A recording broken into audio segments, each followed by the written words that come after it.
કલ્પના કરો અ, એક એવી માન્યતા કે જ્યાં કોઈ માણસનો માત્ર પડછાયો અડવાથી પણ તમારો ધર્મ ભ્રષ્ટ થઈ જતો હોય અથવા તો કોઈ સ્ત્રીના પતિનું મૃત્યુ થાય તો તે સ્ત્રીને જીવતી સળગાવી દેવામાં જ મોટું પુણ્ય મનાતું હોય. આ સાંભળીને જ રૂવાણા ઊભા થઈ જાય, ખરું ને?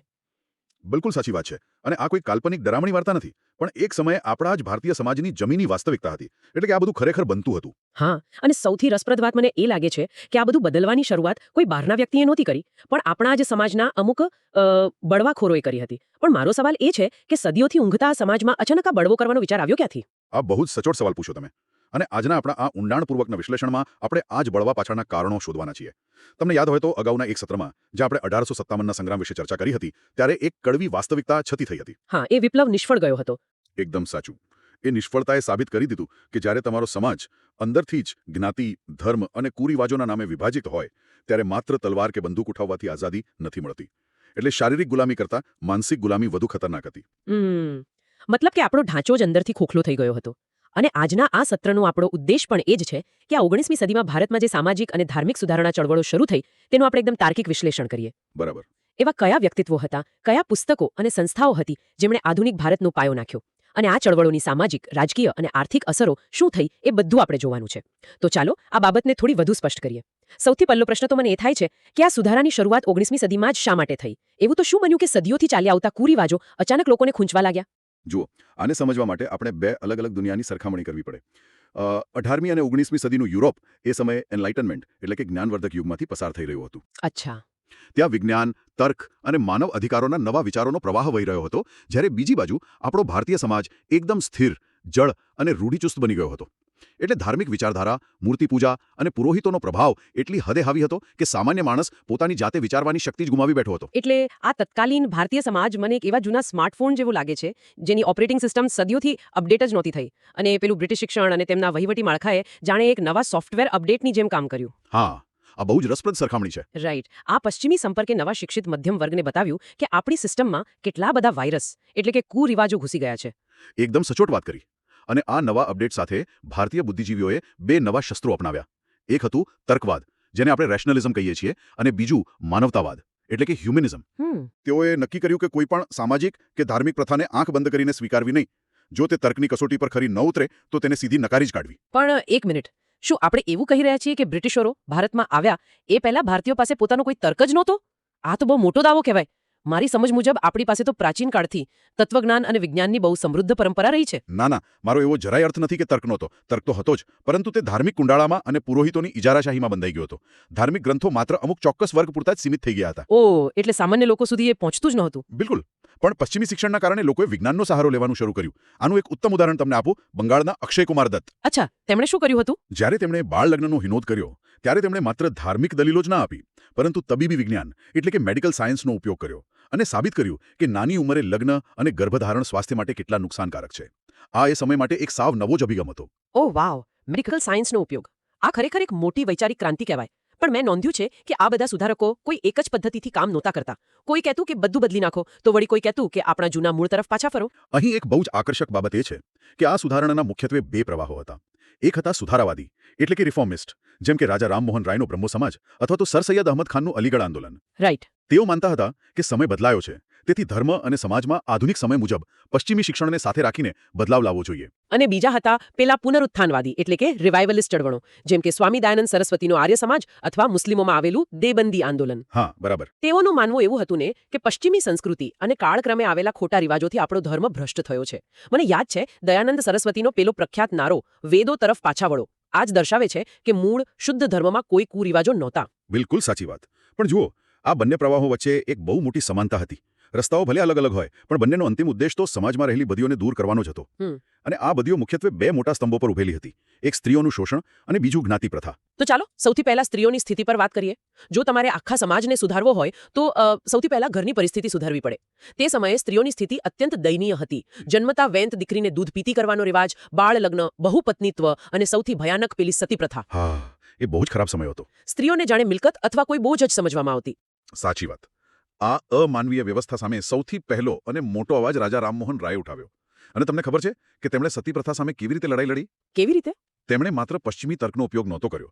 તેમને ખબર હતી કે રૂઢિચુસ્ત પંડિતોને હરાવવા હશે તો તેમના જ હથિયારથી હરાવવા પડશે. તેથી તેમણે જાતે જ વેદો અને ઉપનિષદોનો ઊંડો અભ્યાસ કર્યો અને જાહેરમાં પંડિતોને પડકાર્યા. ઓ એટલે પંડિતોની જ ભાષામાં જવાબ આપ્યો. તેમણે શાસ્ત્રોના શ્લોકો ટાંકીને સાબિત કર્યું કે હિન્દુ ધર્મમાં ક્યાંય જીવતા સળગી જવાની મંજૂરી જ નથી. આ તો માત્ર સ્વાર્થી લોકોએ બનાવેલો એક રિવાજ છે. આ ખરેખર બહુ જ સ્માર્ટ રણનીતિ હતી. લોકોની માનસિકતા બદલવા માટે તેમની જ ભાષામાં વાત કરવી. અને મને લાગે છે કે તેમના આ જ જબરદસ્ત અભિયાનનું પરિણામ હતું કે ગવર્નર જનરલ વિલિયમ બેન્ટિકે 1829માં એક કાયદો પસાર કર્યો. બિલકુલ, રેગ્યુલેશન 17. હા, અને સતી પ્રથાને ગેરકાયદેસર અને શિક્ષાપાત્ર ગુનો જાહેર કર્યો. પણ સતી પ્રથા નાબૂદ થઈ ગઈ એટલે સ્ત્રીઓના બધા પ્રશ્નો હલ નહોતા થઈ ગયા. જે સ્ત્રી સતી થવાથી બચી જતી તેનું જીવન તો લગભગ નરક સમાન જ બની જતું. હા, વિધવાઓની સ્થિતિ હજુ પણ કરુણ જ હતી. તેમને સારું ખાવા પીવા કે સારા કપડાં પહેરવાનો કોઈ અધિકાર નહોતો. આ દિશામાં બંગાળમાં ઈશ્વરચંદ્ર વિદ્યાસાગરનું યોગદાન ખરેખર અકલ્પનીય છે. તેમણે પણ પ્રાચીન ગ્રંથોનો જ હવાલો આપીને સાબિત કર્યું કે વિધવા પુનર્વિવાહ શાસ્ત્રોમાં માન્ય છે. તેમના જબરદસ્ત દબાણને કારણે 1856માં હિન્દુ વિધવા પુનર્વિવાહ કાયદો પસાર થયો. વાવ. અને મહારાષ્ટ્રમાં ડીકે કર્વે વિધવા આશ્રમની સ્થાપના કરી અને પોતે જ એક વિધવા સાથે લગ્ન કરીને સમાજમાં મોટો દાખલો બેસાડ્યો. જ્યારે દક્ષિણ ભારતમાં વીરેશલિંગમ પંતુલુએ આ ચળવળની મશાલ હાથમાં લીધી. આ ઉપરાંત સ્ત્રી શિક્ષણ પણ એક બહુ મોટો પડકાર હતો. આપણે જાણીએ છીએ કે 1849માં કલકત્તામાં બેથુન સ્કૂલની સ્થાપના થઈ. અને જ્યારે સ્ત્રી શિક્ષણની વાત આવે ત્યારે મહારાષ્ટ્રના જ્યોતિરાવ ફુલે અને તેમના પત્ની સાવિત્રીબાઈ ફુલેને કઈ રીતે ભૂલી શકાય? બિલકુલ ન ભૂલાય. પણ જો આ બધું સાંભળીને મને એક સીધો સવાલ એ થાય છે કે શું આ બધું ખરેખર જમીની સ્તર પર પહોંચ્યું હતું? કારણ કે કાયદાઓ તો બની ગયા, પણ શું સમાજે તેને દિલથી સ્વીકાર્યા હતા કે પછી આ માત્ર કલકત્તા અને બોમ્બેના પેલા ભણેલા ગણેલા અમીર પુરુષોની ક્લબ પૂરતું જ સીમિત હતું? આ તમારો બહુ જ વાજબી પ્રશ્ન છે. અને સાચું કહું તો શરૂઆતના તબક્કામાં આ ચળવળો મોટાભાગે શહેરી અને ઉચ્ચ મધ્યમ વર્ગ પૂરતી જ મર્યાદિત હતી. હું એ જ વિચારતી હતી. ગામડાઓમાં તો કોઈને ખબર પણ નહોતી કે કલકત્તામાં કયા નવા કાયદાઓ બની રહ્યા છે. પરંતુ જે ફુલે દંપતીની તમે વાત કરી, તેમણે આખું ચિત્ર બદલી નાખ્યું. તેમણે કોઈ મોટી સરકારી મદદ વિના સ્થાનિક સ્તરે લોકોની ગાળો ખાઈને અને પથ્થરોનો મારો સહન કરીને પણ કન્યાશાળાઓ ચલાવી. બાપરે, પથ્થરો પણ ખાધા? અને ધીમે ધીમે સ્ત્રીઓ પોતે પણ નેતૃત્વ લેવા આગળ આવી. બરાબર. એટલે શરૂઆત ભલે પુરુષોએ કરી હોય, પણ પછી સ્ત્રીઓએ પોતાનો અવાજ જાતે જ બુલંદ કર્યો. બિલકુલ. પંડિતા રમાબાઈ અને સરલાદેવી ચૌધરાણી જેવા નામો આનું ઉત્તમ ઉદાહરણ છે. સરલાદેવીએ તો 1910માં અલ્હાબાદમાં ભારત સ્ત્રી મહામંડળની સ્થાપના કરી. આ કોઈ પુરુષો દ્વારા ચલાવાતી સંસ્થા નહોતી. આ મહિલાઓ દ્વારા મહિલાઓના સશક્તિકરણ માટેનું દેશનું પ્રથમ મોટું સંગઠન હતું. અહીંથી ખરા અર્થમાં પાયાનો બદલાવ આવવાની શરૂઆત થઈ. આ બહુ જ મોટી વાત છે. આપણે જોયું કે સ્ત્રીઓને જન્મથી જ નીચો દરજ્જો અપાતો હતો. પરંતુ ભારતીય સમાજમાં અસમાનતાનું બીજું એક એવું સ્વરૂપ હતું જેણે માણસને માણસ જ નહોતો રહેવા દીધો, અને તે હતી જ્ઞાતિ પ્રથા. એકદમ સાચી વાત. જ્ઞાતિ પ્રથાએ ભારતીય સમાજના માત્ર ટુકડા જ નહોતા કર્યા, પણ એક મોટો વર્ગ એવો હતો જેને અસ્પૃશ્ય ગણીને અત્યંત અમાનવીય પરિસ્થિતિમાં જીવવા માટે મજબૂર કરી દેવાયો હતો. આ અસમાનતા દેશના એકીકરણ અને રાષ્ટ્રવાદના વિકાસમાં સૌથી મોટો અવરોધ હતો. આના વિરોધમાં અનેક ચળવળો શરૂ થઈ. જેમ કે જ્યોતિબા ફુલેએ 1873માં સત્યશોધક સમાજની સ્થાપના કરી, જેનો મુખ્ય હેતુ નીચલી જ્ઞાતિના લોકોને બ્રાહ્મણવાદી સર્વોચ્ચતાથી મુક્ત કરાવવાનો હતો. અને ફુલેનું પેલું પુસ્તક ગુલામગીરી તો તે સમયે બહુ જ પ્રભાવશાળી સાબિત થયું હતું, ખરું ને? હા, અને એ પુસ્તક વિશે એક બહુ જ રોચક વાત એ છે કે ફુલેએ આ પુસ્તક અમેરિકામાં ગુલામી પ્રથા નાબૂદ કરવા માટે લડી રહેલા અમેરિકન આંદોલનકારીઓને સમર્પિત કર્યું હતું. ઓહ, ખરેખર? હા, તેઓ અમેરિકાના અશ્વેત લોકોની ગુલામી અને ભારતના દલિતોની પરિસ્થિતિ વચ્ચે સીધી સમાનતા જોઈ રહ્યા હતા. આ ખરેખર એક જબરદસ્ત વૈશ્વિક જોડાણ હતું. મને તો આ ખબર જ નહોતી. આ સાથે જ મહારાષ્ટ્રમાં ગોપાલ બાબા વલંકરનું નામ પણ બહુ મહત્વનું છે. તેમણે 1888માં દલિતોના અવાજને વાચા આપવા માટે વિટાલ વિધ્વંસક નામનું પ્રથમ પત્રિકા જેવું માધ્યમ શરૂ કર્યું હતું. જી બિલકુલ. જ્યારે દક્ષિણ ભારતમાં કેરળ ખાતે શ્રી નારાયણ ગુરુએ SNDP આંદોલન ચલાવ્યું અને એક એવો ક્રાંતિકારી નારો આપ્યો જેણે પૂરી વ્યવસ્થાને હચમચાવી દીધી. માનવજાત માટે એક ધર્મ, એક જ્ઞાતિ, એક ઈશ્વર. સાચી વાત છે.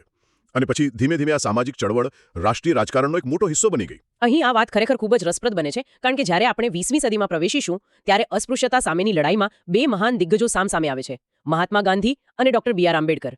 બંને મહાપુરુષોનો અંતિમ ધ્યેય તો અસ્પૃશ્યતા નિવારણ જ હતો, પણ મને એવું લાગે છે કે તેમના રસ્તાઓ સાવ અલગ કે કહીએ તો એકબીજાથી તદ્દન વિપરીત હતા. એકદમ સાચી વાત પકડી તમે. આ માત્ર રસ્તાઓનો તફાવત નહોતો, આ સંપૂર્ણ વિચારધારાનો ટકરાવ હતો. એટલે થોડું સમજાવશો? જો, ગાંધીજીનો અભિગમ હૃદય પરિવર્તનનો હતો. તેમનું માનવું હતું કે સવર્ણોએ પશ્ચાતાપ કરવો જોઈએ અને અસ્પૃશ્યોને ગળે લગાવવા જોઈએ. તેમણે અસ્પૃશ્યોને હરિજન એટલે કે ભગવાનના માણસો એવું નામ આપ્યું અને તેમના કલ્યાણ માટે હરિજન સેવક સંઘ બનાવ્યો. પણ સૌથી અગત્યની વાત એ છે કે ગાંધીજી વર્ણ વ્યવસ્થાના વિરોધી નહોતા. તેઓ માત્ર અસ્પૃશ્યતાના વિરોધી હતા. અચ્છા, જ્યારે ડોક્ટર આંબેડકરનો અભિગમ આનાથી સાવ અલગ હતો. તેઓ ગાંધીજીના આ હૃદય પરિવર્તનના સિદ્ધાંતને બહુ વ્યવહારુ નહોતા માનતા, બરાબર ને? હા, ડોક્ટર આંબેડકર પોતે પીડામાંથી પસાર થયા હતા. તેમનું સ્પષ્ટ માનવું હતું કે જ્ઞાતિ પ્રથા એ મૂળમાંથી જ સડેલી અને હિંસક વ્યવસ્થા છે. કોઈનું હૃદય પરિવર્તન થવાની રાહ જોવામાં તો સદીઓ વીતી જશે. એ પણ સાચું છે. તેમણે દલીલ કરી કે જ્ઞાતિ પ્રથાનું સંપૂર્ણ નિકંદન કાઢવું જ જોઈએ. તેઓ કાયદાકીય કડકાઈ અને રાજકીય અધિકારો દ્વારા દલિતોના સશક્તિકરણની વાત કરતા હતા. અને ગાંધીજી દ્વારા અપાયેલા હરિજન નામનો પણ તેમણે સખત વિરોધ કર્યો હતો, કારણ કે તેમને લાગતું હતું કે આ માત્ર દયા ખાવાની વાત છે, સમાન અધિકાર આપવાની નહીં. આ વૈચારિક મતભેદો ભલે ગમે તેટલા તીવ્ર હોય, પણ બંનેએ સમાજને ડંઢોળવાનું અદ્ભુત કાર્ય કર્યું, એ વાત તો સ્વીકારવી જ રહી.